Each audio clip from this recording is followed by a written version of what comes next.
5 November മാസം 9-ാം തീയതി പാർലമെന്റിൽ പ്രതിപക്ഷം എടുത്ത ഒരു തീരുമാനം നമ്മൾ അറിയുകയുണ്ടായി. രാജ്യത്തിൻ്റെ സൈബർ സുരക്ഷ തടയപ്പെടാനും ഡിജിറ്റൽ മേഖലയിലുള്ള അക്രമങ്ങളെയും സൈബർ അക്രമങ്ങളെയും തടയുക എന്നുള്ള ഒരു രൂപത്തിൽ ഇറക്കിയിട്ടുള്ള സഞ്ചാർ സാധി എന്ന് പറയുന്ന ഒരു ആപ്പ് നിരോധിക്കുകയുണ്ടായി. രാജ്യത്തിൻ്റെ പ്രതിപക്ഷം അതിനെക്കുറിച്ചുള്ള യാതൊരു ചർച്ചയ്ക്ക് വിധേയമാക്കാനോ മറ്റും ഒന്നിനും നിൽക്കാതെയായിരുന്നു സഞ്ചാർ സാധി ആപ്പിൻ്റെ ലോഞ്ചിങ് നടക്കാൻ അവർ ആസൂത്രണം ചെയ്തത്.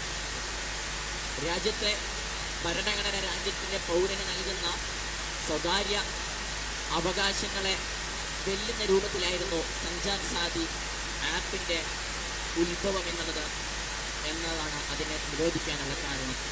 അഥവാ രാജ്യത്തെ പൗരൻ്റെ എല്ലാ മൊബൈൽ ഫോണിലും ആ ആപ്പ് ഡൗൺലോഡ് ചെയ്യൽ നിർബന്ധമായിരുന്നു. ഒരു കാരണവശാലും തൻ്റെ മൊബൈലിൽ നിന്ന് അത് ഡിലീറ്റ് ചെയ്ത് ഒഴിവാക്കാനോ എന്നുള്ളതിന് സാധിക്കുകയില്ല എന്നുള്ളത് മറ്റൊരു കാരണമാണ്.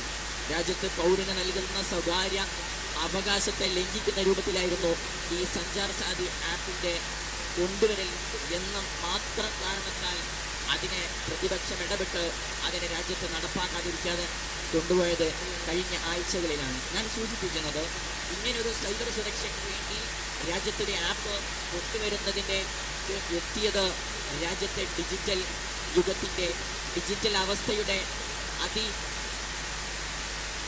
വലിയ വളർച്ചയാണെന്ന് നമുക്ക് മനസ്സിലാക്കാൻ സാധിക്കും. ഡിജിറ്റൽ ഇന്ത്യ എന്ന് പറയുന്നത് ഒരു ഭരണഘടനാ വിരുദ്ധമായ ജനാധിപത്യത്തിനെതിരെയായ ഒരു വാക്യമൊന്നുമല്ല, മറിച്ച് രാജ്യത്തിൻ്റെ മുന്നോട്ടുള്ള ഗമനത്തിൻ്റെ മറ്റൊരു തലമാണെന്ന് നമുക്കതിനെ നിർവചിക്കാം. രാജ്യത്ത് പണ്ടുകാലങ്ങളിൽ നിന്ന് നടന്നിരുന്ന പല പദ്ധതികളും പല നടപ്പാക്കലുകളും അത് ഡിജിറ്റൽ സംവിധാനത്തിലേക്ക് മാറിയ കാരണത്താൽ ഒരുപാട് നേട്ടങ്ങൾ രാജ്യത്തിന് സമ്പാദിക്കാൻ കഴിഞ്ഞിട്ടുണ്ട്. രാജ്യത്തെ കർഷകർക്കും താഴെ നിലക്ക് നൽകുന്ന ആനുകൂല്യങ്ങളും മറ്റും എല്ലാ സംഭവങ്ങളും മെച്ചപ്പെടുത്താൻ ഡിജിറ്റൽ സംവിധാനം ഏറെ സഹായമായിട്ടുണ്ട്.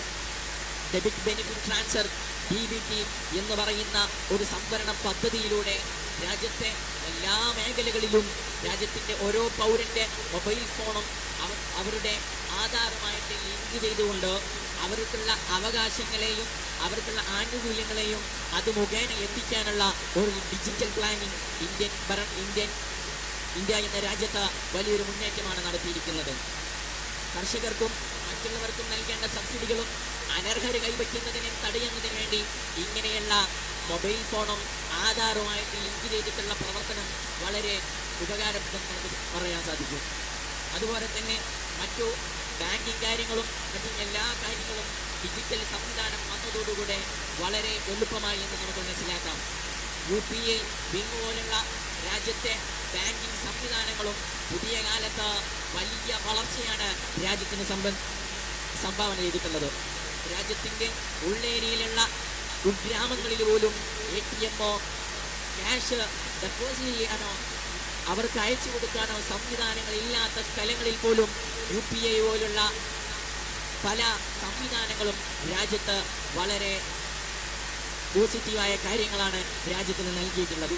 ഈ സംവിധാനം ഇന്ത്യയിലെ ഒരു ഡിജിറ്റൽ വിപ്ലവം തന്നെ അതിനെ രാജ്യത്തിൻ്റെ ഡിജിറ്റൽ അവസ്ഥയെക്കുറിച്ച് പഠിക്കുന്ന പല വ്യക്തിത്വങ്ങൾ അതിനെ കുറിക്കുന്നുണ്ട്. ഈ UPI വന്നതോടുകൂടെ ഗൂഗിൾ പേ അങ്ങനെയുള്ള പല സംവിധാനങ്ങളും ഈ രൂപത്തിൽ വന്ന സമയത്ത് ചെറുകിട കച്ചവട ചെറിയ ചായക്കടയിൽ പോലും ഇങ്ങനെയുള്ള UPI സിസ്റ്റങ്ങൾ ഉപയോഗിച്ചുകൊണ്ട് വലിയ ഒരു സാമ്പത്തിക മുന്നേറ്റം തന്നെയാണ് ഇതിലൂടെ കൊണ്ടുവന്നിട്ടുള്ളത്. രാജ്യത്തിൻ്റെ GDPയിൽ വളരെ വലിയ ഒരു കൂടുതൽ അളവ് കൂട്ടാൻ വേണ്ടിയിട്ട് ഈ ഒരു UPI സംവിധാനം രാജ്യത്തിന് കഴിഞ്ഞിട്ടുണ്ട്. ഇതിൽ നാം ശ്രദ്ധിക്കേണ്ടത്, ഇങ്ങനെ UPI പോലുള്ള പല രൂപങ്ങളും ഡിജിറ്റലായി മാറുന്നതിനോടുകൂടെ രാജ്യത്തിന് നല്ല ഗുണമാണെങ്കിലും അതിലൂടെ ഒരുപാട് ആളുകൾ പല കെണികളിലും പെട്ടുപോകുന്നുണ്ടെന്ന് ഒരു വസ്തുതാപരമായ കാര്യമാണ്. നമ്മുടെ രാജ്യത്ത് ഈ അടുത്ത് കണ്ടുവരുന്നിരുന്ന പല ആപ്പിൽ നിന്നുള്ള വ്യാജ മെസ്സേജുകളും സൈബർ അക്രമങ്ങളും നമ്മൾ മനസ്സിലാക്കേണ്ടതുണ്ട്. ഈ അടുത്താണ് മീഷോ ആപ്പിന്റെ ഒരു ലിങ്ക് വന്ന അതിൽ ക്ലിക്ക് ചെയ്തുകൊണ്ട് അതിലൊരുപാട് സമ്മാനങ്ങളും അതിൻ്റെ വാർഷികത്തോടനുബന്ധിച്ച് ലഭിക്കുന്ന ആനുകൂല്യങ്ങളും നമുക്ക് ലഭിക്കുമെന്ന് പറഞ്ഞ ഒരു ലിങ്ക് വ്യാപകമായി നമ്മുടെ വാട്സപ്പുകളിലും മറ്റ് സോഷ്യൽ മീഡിയയിലൊക്കെ പരന്നു നടന്നത്. അതിൽ ക്ലിക്ക് ചെയ്താൽ എന്താണ് യഥാർത്ഥത്തിൽ സംഭവിക്കുന്നത്?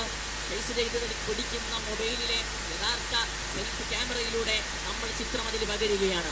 ആ ലിങ്കിൽ കയറിയ ഉടനെ തന്നെ നമ്മൾ ഇമെയിലിൻ്റെ എല്ലാ ഡാറ്റകളും ആ ലിങ്കിലേക്ക് കയറുകയാണ്. പിന്നീട് ആ ഒരു ഡാറ്റ ഉപയോഗിച്ചുകൊണ്ട് രാജ്യത്തെ പൗരന് അതിലൂടെ പല സൈബർ അക്രമങ്ങളും അതിലൂടെ നടത്തിക്കൊണ്ടിരിക്കുകയാണ്.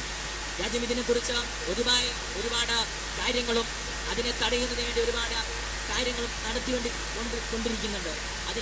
അതിലേക്കുള്ളൊരു വഴിയായിരുന്നു ഞാൻ മുമ്പ് സൂചിപ്പിച്ച സഞ്ചാർ സാധി ആപ്പ് എന്ന് പറയുന്നത്. അതുപോലെ തന്നെ ഈ അടുത്താണ് കോട്ടക്കലിൽ നിന്ന് ഒരു കുട്ടിയെ 18 വയസ്സ് കഴിഞ്ഞ പ്ലസ് ടുവിൽ പഠിക്കുന്ന ഒരു കുട്ടിയെ പഞ്ചാബ് പോലീസ് വന്നിട്ട് അറസ്റ്റ് ചെയ്യുന്നത്. കാരണം അന്വേഷിച്ച സമയത്ത് അവിടുത്തെ ആ സ്കൂളിൽ, അവൻ പഠിക്കുന്ന സ്കൂളിൽ ഒരുപാട് ആളുകളും ആ ഒരു വലയത്തിൽ പെട്ടിട്ടുണ്ട്.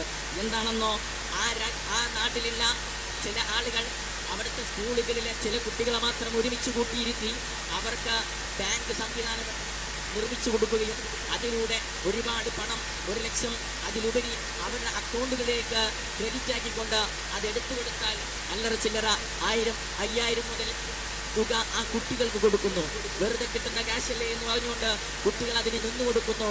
പക്ഷേ കള്ളപ്പണം അത് പല രൂപത്തിലും ഇറക്കാനുള്ള ആളുകളുടെ വലിയ തന്ത്രമായിരുന്നു ഈ കുട്ടികൾ ഉപയോഗിച്ചുകൊണ്ട്. പിന്നീടാണ് അതിനെ അമളി പറ്റിയ ഈ ഒരു അവസ്ഥ രാജ്യത്തും നമ്മുടെ നാടുകളിലൊക്കെ കണ്ടുകൊണ്ടിരുന്നത്.